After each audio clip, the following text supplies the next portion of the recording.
Assalamu alaikum. This is the second part of our video of the same chapter, unit number 1. In the previous video, we talked about the translation word by word, and then we went through different points as well. Now, after translation, we have on page number 6 comprehension questions. You have got 7 question answers here. So, for question answers, we will be providing you notes for this, and here are questions. Uh, Maintained and composed as on the guidance of board, and there will be a question which will be in points, and after that there is a diagram or flow sheet, you can say. So you have to go for the same thing. We will be providing you notes after this. So after comprehension, we will move on towards book exercises. There's another exercise on page number 6.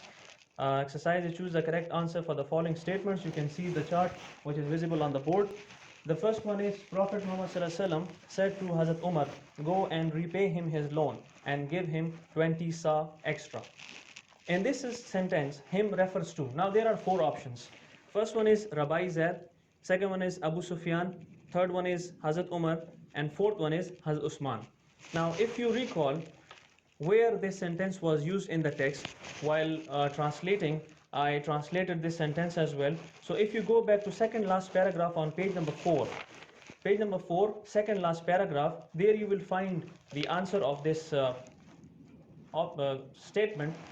Him refers to here for Rabbi Zaid. He is talking about Rabbi Zaid. So put a tick on it. After this, number 2, the tolerance of Holy Prophet ﷺ knew no bounds. In this sentence, the phrase knew no bounds means, now there are again 4 options. His tolerance was immeasurable for Muslims. His tolerance was not confined to Muslims only. His tolerance was restricted to Muslims only. His tolerance was confined to Muslims. If you think over it, Hazrat Muhammad ﷺ came to the world for the entire humanity, not only for Muslims. So we cannot go for the Muslims only. So here, if you go for the B option, that is his tolerance was not confined to Muslims only, it means his tolerance was for everybody, for all the humans across the globe. Page number 7. Number 3, the Holy Prophet ﷺ said, a Muslim is he from whose hand and tongue the Muslims are saved. Now it is hadith. Again, there are 4 options. What does this hadith means? A true Muslim does not hurt Muslim physically and emotionally. A true Muslim does not bad mouth or curse anybody.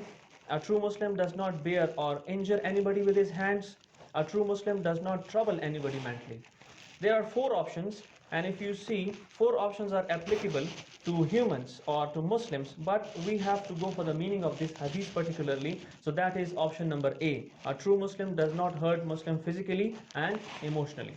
Number 4, truly he is an epitome of tolerance, forgiveness, patience, and compassion. The word epitome in this sentence means 4 options again: essence, embodiment, contrary, example. Now if you go to page number 2, first paragraph, on page number 2 in first paragraph, you will find the answer of this statement. Truly he is an epitome of tolerance, forgiveness, patience, and compassion. So epitome means example, a perfect example. You can find this word in the glossary as well. The last one is, the Prophet ﷺ granted a general amnesty to the entire population of Makkah. The word amnesty in this sentence means patience, forgiveness, tolerance, acceptance. So if you go to page number 3, so on page number 3 in first paragraph, you will find this answer. The word amnesty, here it means forgiveness. Aam maafi ka elan unhone kiya tha. So forgiveness. This is your exercise B that is completed here. After this, on the very same page, page number 7, there is vocabulary.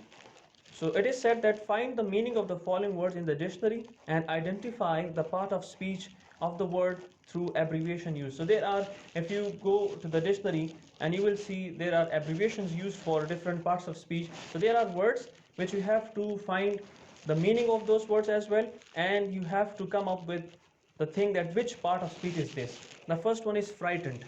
Now frightened is basically an adjective here, and it means something afraid. When you something afraid of, you are scared of something, frightened. So frightened is basically adjective and it means afraid. Second one is harsh. Harsh is again adjective which modifies a noun, and it means severe or cruel. Then we have tolerance. Tolerance is a noun and it means the ability to bear. Then we have convey. Convey is a verb actually. It means to take or to carry something. Then we have violence. Violence is a noun. It means extreme force. Then we have reward. Reward is actually a noun as well as verb, and it means something of value or to compensate. Honesty is a noun which means quality of being honest, and insult is again noun as well as verb. It means to be rude or anything that causes offense. This was part A of vocabulary exercise. The second one is B. Consult a thesaurus, it means dictionary, and find out the synonyms of the following words. The first one is synonyms means the same meaning. The word which has same meanings, in Urdu we call it mutaradif. So same meaning, you have to go for the same meaning. The first one is truth, second one is rude. Then first one is truth, the meaning of this truth can be right. Rude or impolite. Then we have sincere, so same meaning which is closest to sincere is honest. Then we have fear. Fear, you can say a feeling of being scared. Then kindness. Kindness means good treatment. Then we have forgive. Forgive means stop being angry. Argument means reasoning. And the last one is swell, that is to become larger. This was the end of your exercise. Again, in the end of this video, you will find this chart and you have all the things related to this thing. Then on page number 8, there is a topic sentence. There's a heading there, do you remember? So all of you just look at the page 8. Do you remember topic sentence? What is a topic sentence? A topic sentence is a sentence that states or suggests the main idea. For example, you are reading a paragraph, and in that paragraph you come across one sentence which reveals the complete idea of that paragraph. So that sentence will be your topic sentence because it conveys the message, it conveys the complete story on which the paragraph stands. So there are some features of a topic sentence. The first feature is there will be specific words used in that particular sentence, like particular words that reflects the main idea. Then second feature is vivid verbs. Vivid means prominent verbs. Descriptive verbs that give detail of an idea. Then we will be having modifiers. In modifiers we can have adjectives, adverbs that provide additional information. Then transitional devices. Those are devices which work as a bridge to convey one idea to the other.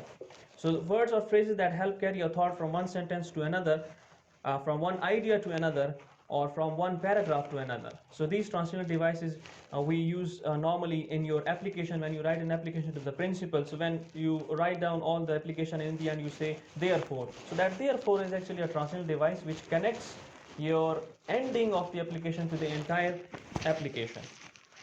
In the end, exercise number D on the same page 8, write down the summary of the lesson, Prophet Muhammad as the model of tolerance. Now, how to write a summary? Summary in Urdu we call it khulasa. So in summary we do not go for each and everything. We just grab the main ideas. We don't go for the nitty-gritty of a writing. So the first one is do not write the original piece. For example, if you are given a paragraph or you are given a topic, a complete story, a chapter, and you are asked to write down the summary, so you don't have to go for the nitty-gritty of that topic. You don't have to go for the details of that paragraph or story. You just focus on the main points. So do not write the original piece. Second one is keep your summary short because it is always 1/3 of the writing. Third, use your own wording. You have to use your own wording like you do in your paraphrasing. When you paraphrase a stanza, you paraphrase it in your own wording. Same is the case with a summary. Then refer to the central idea of the original piece. Stick to the main point. Read with who, what, where, why, and how questions in mind. And in the end, do not give your own opinion. In the end, when you are done with your summary, you should not end up the summary with your own opinions. Like your own opinion is not required there because you are summarizing a piece of writing. You are just giving the main and important points in your writing, so you don't have to come up with your own opinions. On the next page, exercise E, that is a paragraph we have already translated. For this paragraph, if you have any kind of questions in mind, so you can go for the first video as well. your unit number 1, and for grammar portion there will be another video. So just watch this video again and again if you don't get anything. Thank you very much.